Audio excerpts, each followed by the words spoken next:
Welcome everybody in to the Ken Burns Rewatch Recap Series, Inning 9. It's Jim and it's Erik. We are here to bring you the Ken Burns Rewatch. Erik, how are you? Excellent. Doing great. How you doing? I'm doing great. And I want to let everybody know real quick, if you're watching this within the time span from November 18th right up until Thanksgiving, this is within the window. This is a subscriber giveaway period. We're giving away the Frank Thomas Big Hurt baseball card autograph signed. So if you are a subscriber, make sure you comment down below. We're going with positivity comments. Just comment something positive. It's crazy right now with COVID and this whole presidential election thing. It's just nuts. So for positivity, comment below something positive and you are automatically entered into the drawing. Each video that you comment on between November 18th and the Thanksgiving will be another entry. And it's got to be just the videos posted in that period. So enough of that. That is for the subscribers. Anybody who's watching it after this period, I'm sorry you missed that, but there'll be other good stuff. Let's get into Inning 9 home. The inning starts out with a tease of the Game 6 1975 World Series between the Red Sox and Reds, referring to it as the game that rekindled the entire country's love of baseball. We'll dig into that more in just a few minutes. We meet Roberto Clemente, MVP in 66, a 15-time All-Star, 12-time Gold Glove winner, 4-time batting champ, 3,000 hits, and World Series champ in 60 and 71. Now, for context, when he hit number 3,000, he was only the 11th player to do so. His career in life would be cut short when the plane he was traveling on, delivering aid to Nicaragua, crashed into the ocean, and his body was never found. One of the greatest tragedies in baseball history. In 1974, we have Hank Aaron making a move on the biggest record in baseball, Babe's 714 home runs. It was Monday, April 8th, when he hit a ball that cleared the left field wall to surpass the Babe.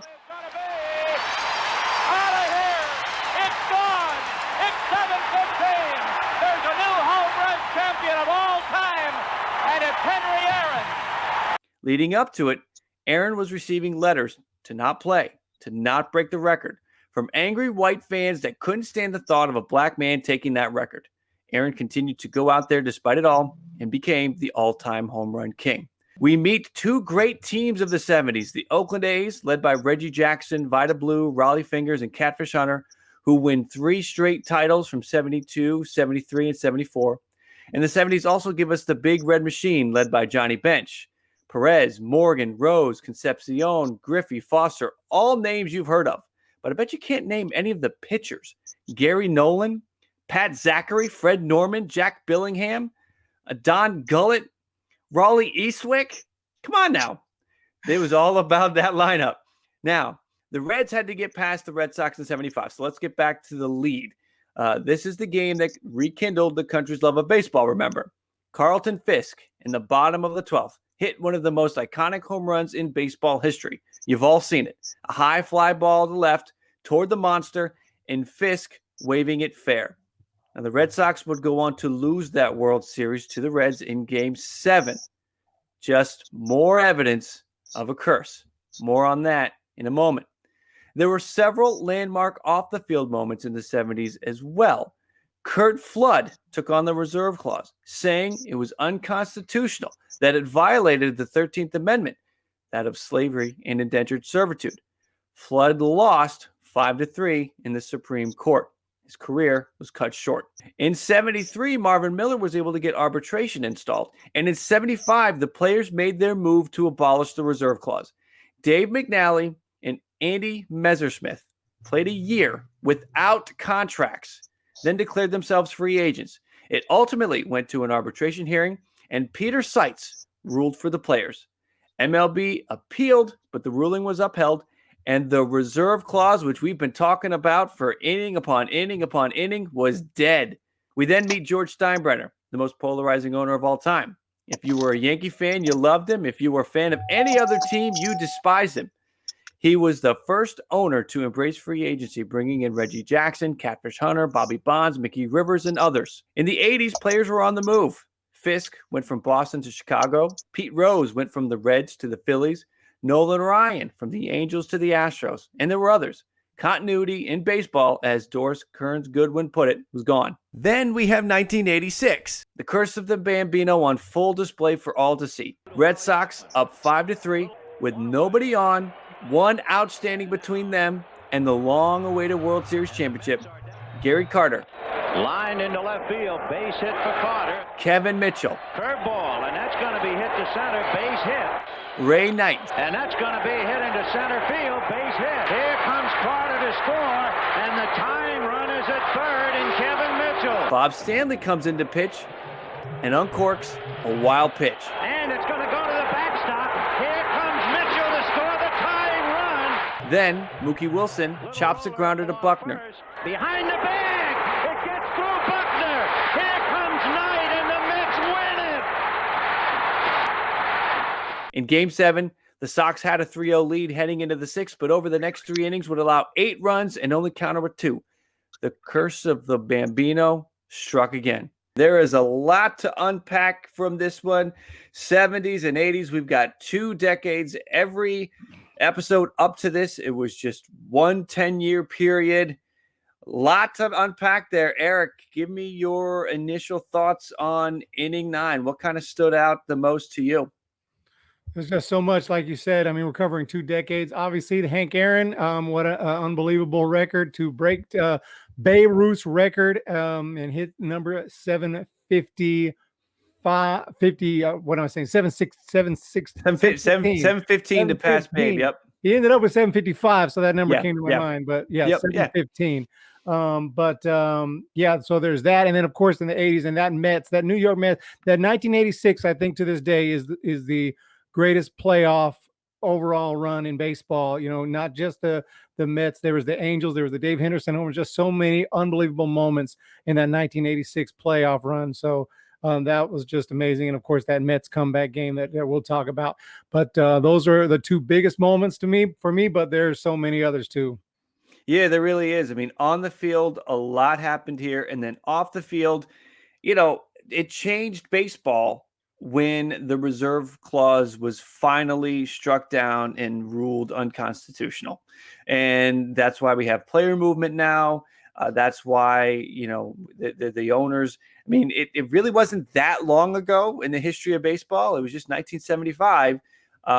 So about 45 years ago or so that the owners, I mean, they really, I don't want to say they felt betrayed, but, they liked having the power and they lost all that power with the reserve clause going away.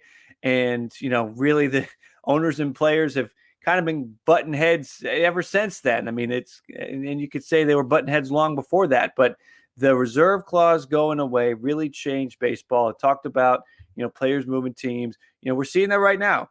If it's not sort of making sense to you, if we still had a reserve clause, George Springer would be with the Houston Astros for the rest of the way. He wouldn't be a free. None of these guys would be free agents. We wouldn't have this period. Trevor Bauer would still be with the Reds. This wouldn't happen. So it really changed baseball. For the better. For sure.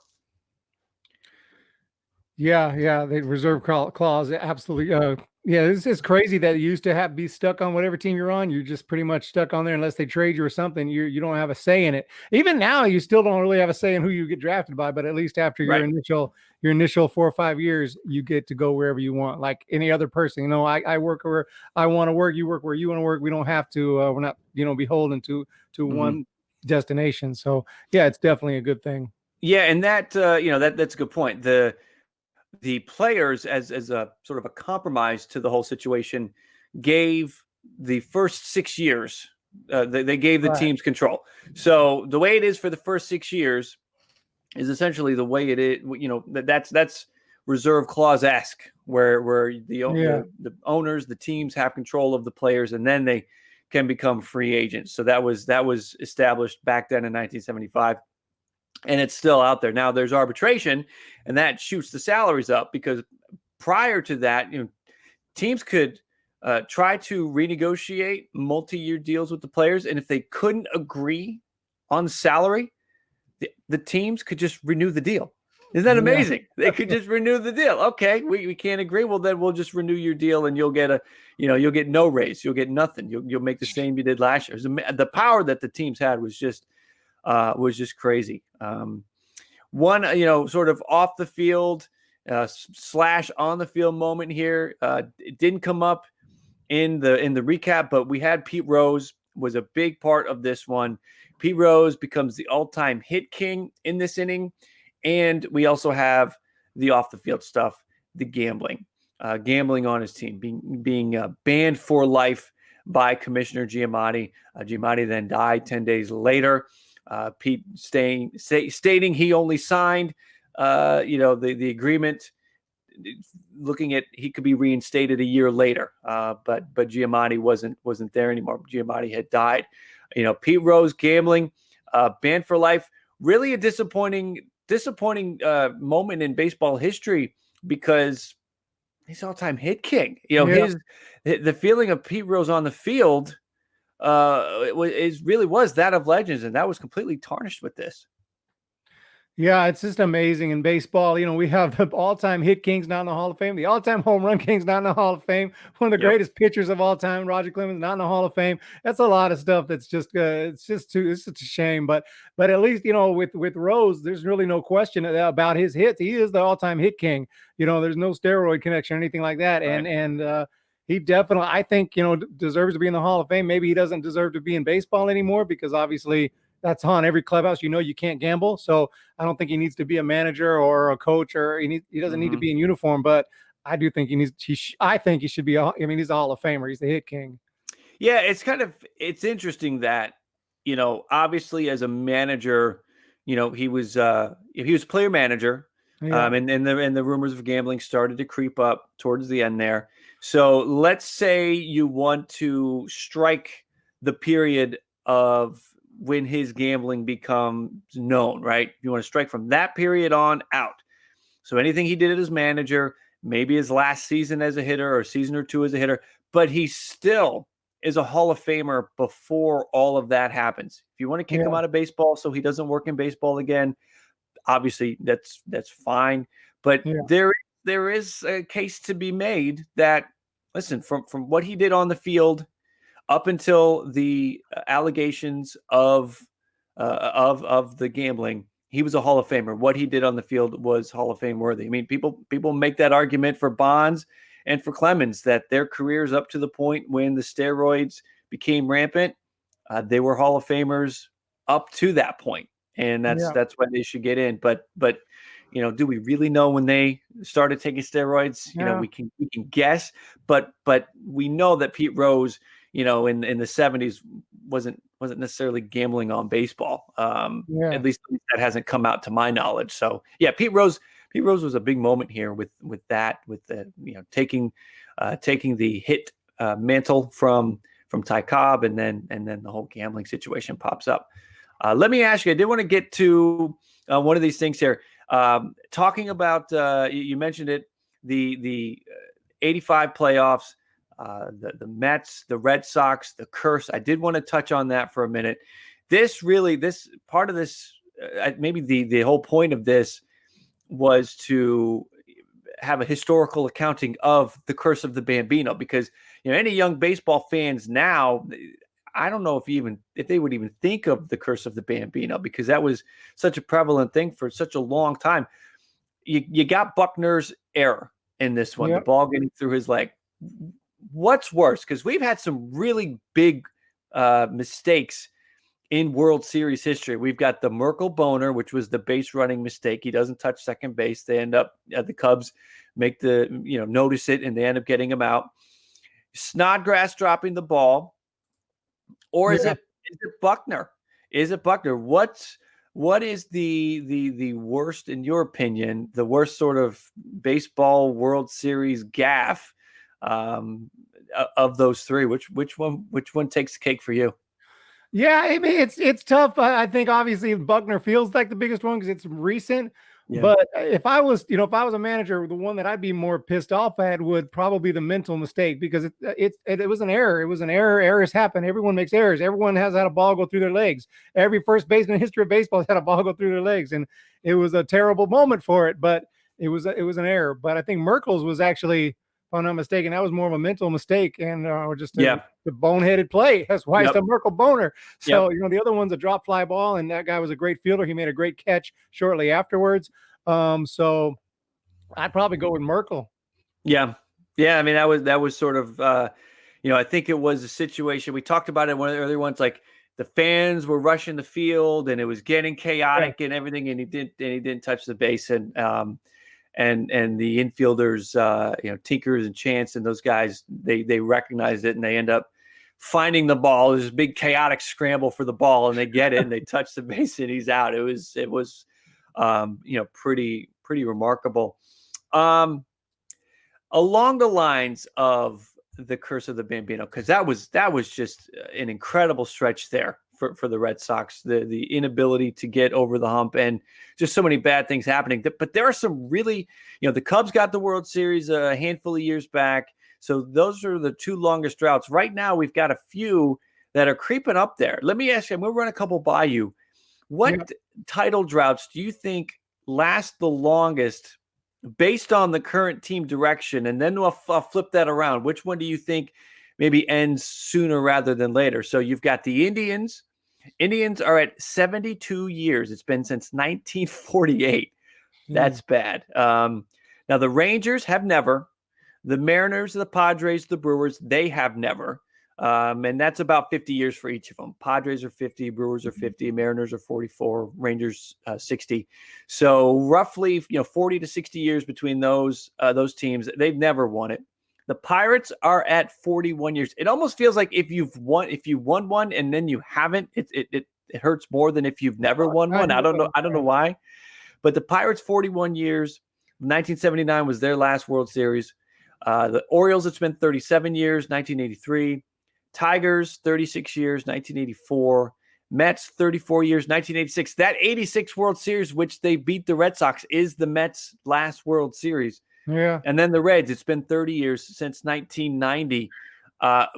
If you had to pick one of those, which way are you going? Which do you think lasts the longest based on the way things are headed with their team? Is it the Indians? Is it the Pirates? Is it the Orioles? The Tigers? All these teams are kind of in trouble. They're kind of bad. The Pirates, Pirates were okay, like 2013. They had a little run when they were pretty good, but other than that, they just stink. I mean, forever. Yeah. I don't know.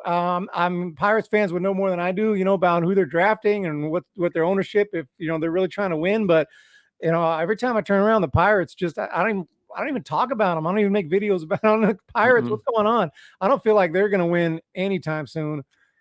They're in a tough spot for sure. Yeah. And they really don't have anything good on the horizon. They've got Josh Bell at first base. Yeah. Chris Archer was traded from Tampa to Pittsburgh, and his career fell apart. Yeah. Meadows. Yeah. I mean, it's just, the Pirates situation is bad. The Indians, I feel like the window is closing for them because they're talking about trading Francisco Lindor. Yeah. They have a great pitching staff and a great recent history of bringing up pitching. The Indians are in trouble because I feel like they're giving up on the offense. But I think I'm with you. The Pirates certainly are this gonna last a while, and I think the Indians are just. Yeah, they need to acquire. They need another hitting piece. They don't need to get rid of Lindor. They need to get another piece to back up this pitching staff because the pitching looks legit for a while. Now, let me ask you this: which team has a chance of it turning around the soonest? You've got the Mets are making moves, or they have the new owner and could be making moves. The Reds have been active these last few years. The Padres. They're active. Which team seems like maybe they've got the next chance to bust out of this slump? I really like the Padres. The problem is though they're not winning a division anytime soon. You know why? Because They got to get past the Dodgers. Yeah, it's those Dodgers, man. What can you do? So, and if you're in the West, like the Giants or the Padres, you're trying for a wild card, which they could win a World Series as a wild card, but it's that much harder. You got another game or another series to get through. So the Reds, I was really high on the Reds. I thought the Reds were going to be a lot better than they were. They did make the playoffs, but if they can add some offense this off season and do something, I'd say the Reds, because of course they're losing Bauer. So yeah, I mean it's tough. Padres and Reds are two teams I like a lot. I'll say Padres, even though they'll have to do it probably as a wild card. But I think Padres are the best team of those teams that we talk about. Yeah, they'll have, I would think, an advantage, being that they'll see the Dodgers.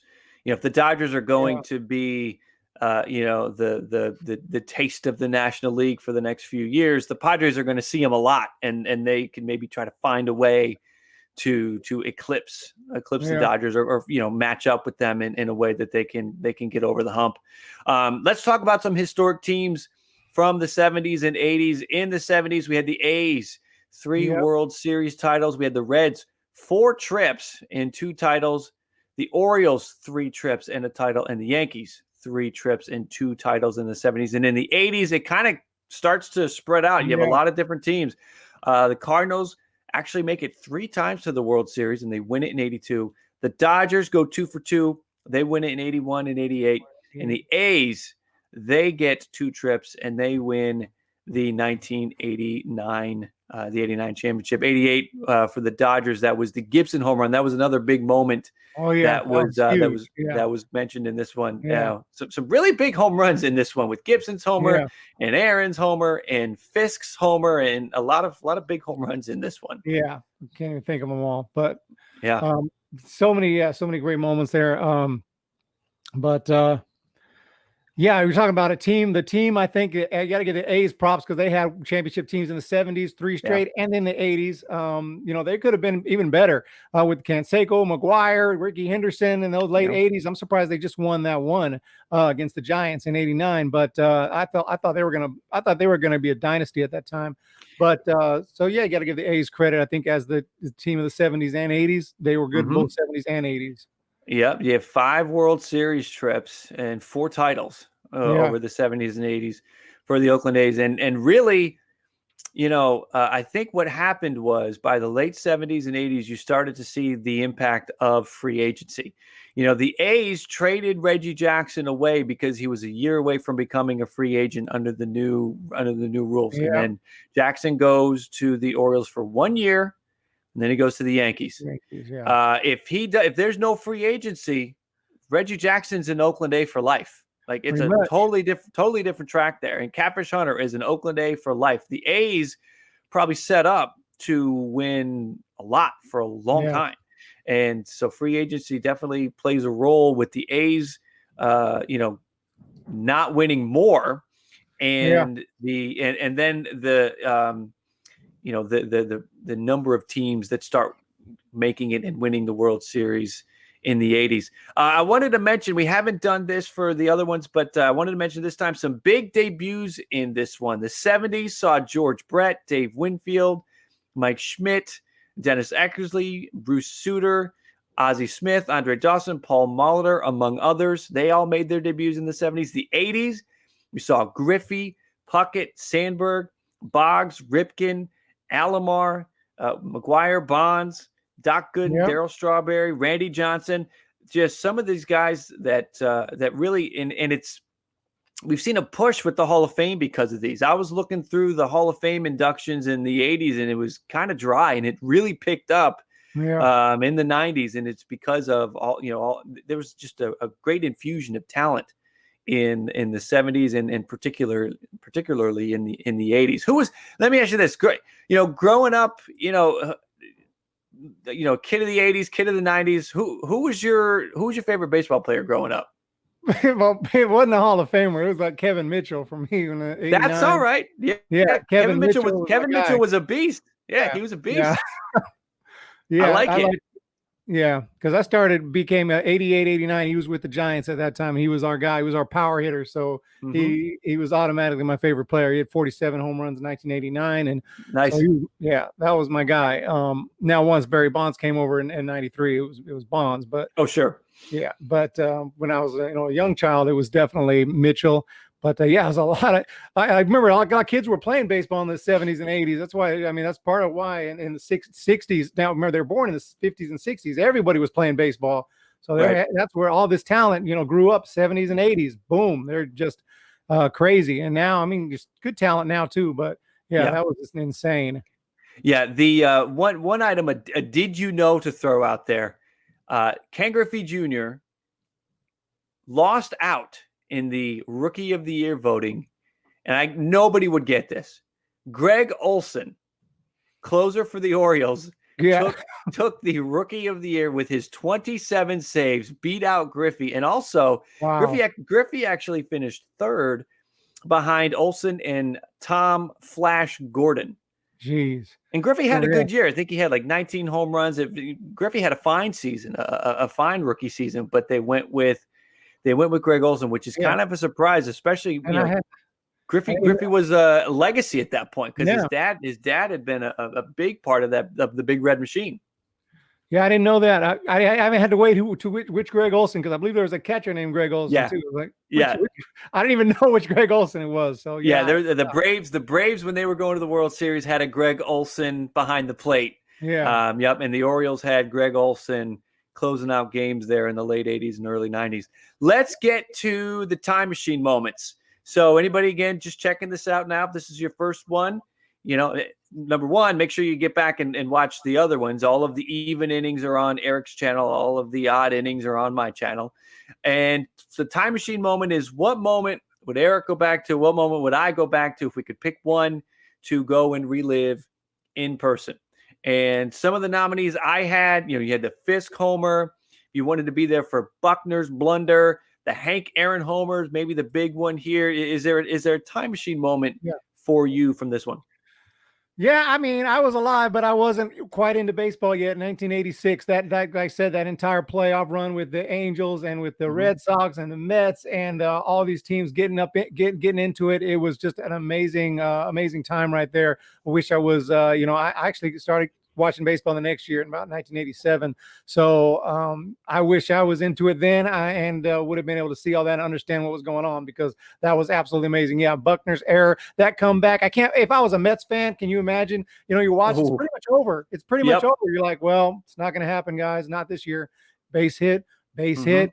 Base hit. What's happening here? Wild pitch, base hit. What's going on here? And the next thing you know, wild. Oh my God. Absolutely wild. Yeah. It was it was in a weird way, it was karma in the baseball gods, because you had 10 years before, you had a game 6 that went in the Red Sox favor with the Fisk home run. Yeah. And then 11 years later, they fall victim to game 6 miracle, game 6 miracles. It's kind of, I don't know if you want to call it karma or just the curse, but it was there.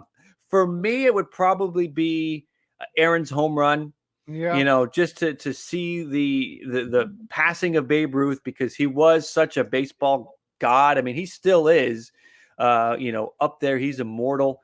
And for somebody to actually catch him and pass him and hit more, we kind of were watching the machine, Albert Pujols, right now try to tick his way up that home run chart. And that's kind of interesting to watch. But for me, it would be Hank Aaron. Let me ask you about your do-over. What would be the do-over moment? And again, for anybody checking this out for the first time, do-over is what would Erik do and what would I do if we could go back and change one thing for the better. So you've got a couple nominees I had here. Was the Pete Rose gambling situation? Yeah. Would you do that over? The Curt Flood and the Supreme Court situation, because his career ended early. He was about 30 years old.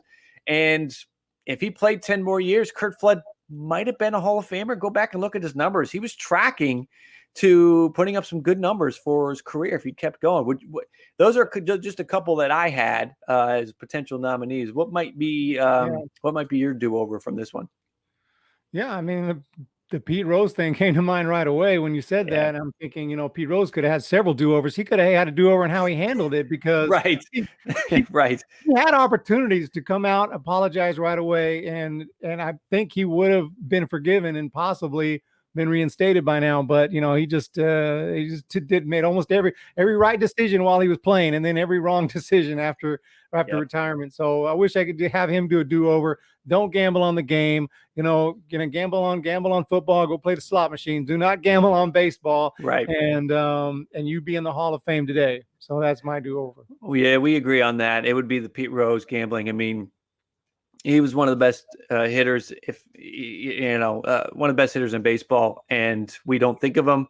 He was disgraced, and that's it. Pete Rose. You think of Pete Rose, you think of gambling. You don't think of the positives.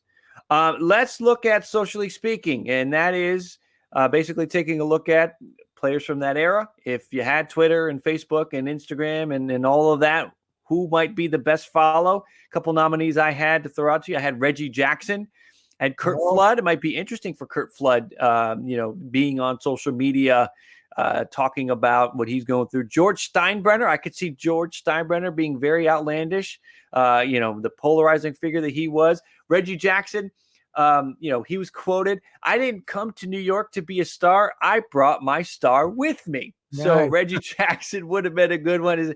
Who would you kind of go with? Who do you think might be the best follow out of this period? Yeah, a lot of those 86 Mets too are crazy. Those guys would have been. Yeah, they were. Yeah, Lenny Dykstra. Lenny Dykstra. Yeah, Lenny Dykstra, Darryl Strawberry. Even Darryl Strawberry said, we would have won a lot more World Series, but we were just too crazy. So right. Drugs and everything. Yeah, but no, I think Reggie Jackson would have been. I think he said of the straw that stirs the drink or whatever. He just was always bragging and would put other guys down and he just was. Just crazy too. Just it would be interesting to follow him. I think he would just be a real interesting follow. I could see him being pretty boastful after hitting those 3 home runs in the World Series. Yeah, I could see him. I could see him going on about that. Yeah. And let's get to the standouts. Who sort of stands out from you or from the documentary for you? George Will was pretty good in this one.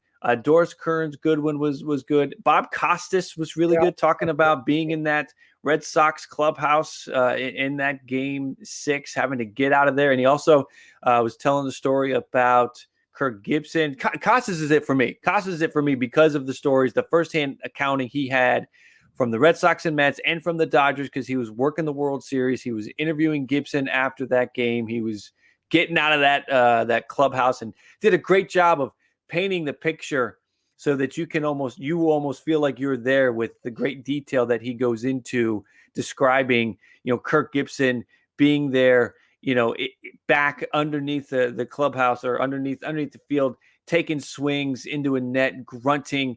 Just great recounting from Bob Costas. So he was my standout from this one. How about you? Yeah, I was going to say the same thing, because I actually enjoy listening to Bob Costas. I think he's a great storyteller, a great speaker. And I know a lot of people don't care for him, but I've always been a fan of Bob Costas.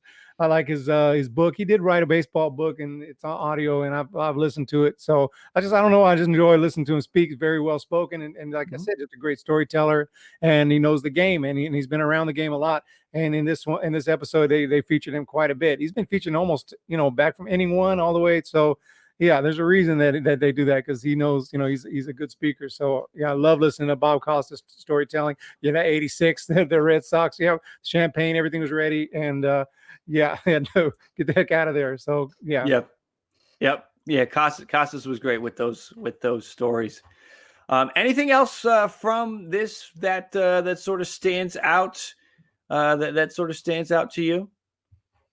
Did they even talk about the earthquake? And then they didn't talk about that, but that was briefly. It was a very brief moment. They had a few of these. There was so much that there were a few items that they kind of just like insert in there because they were big moments. They did. That was obviously a huge moment. Getting ready to watch the World Series and the ground starts shaking. So I was just trying to think.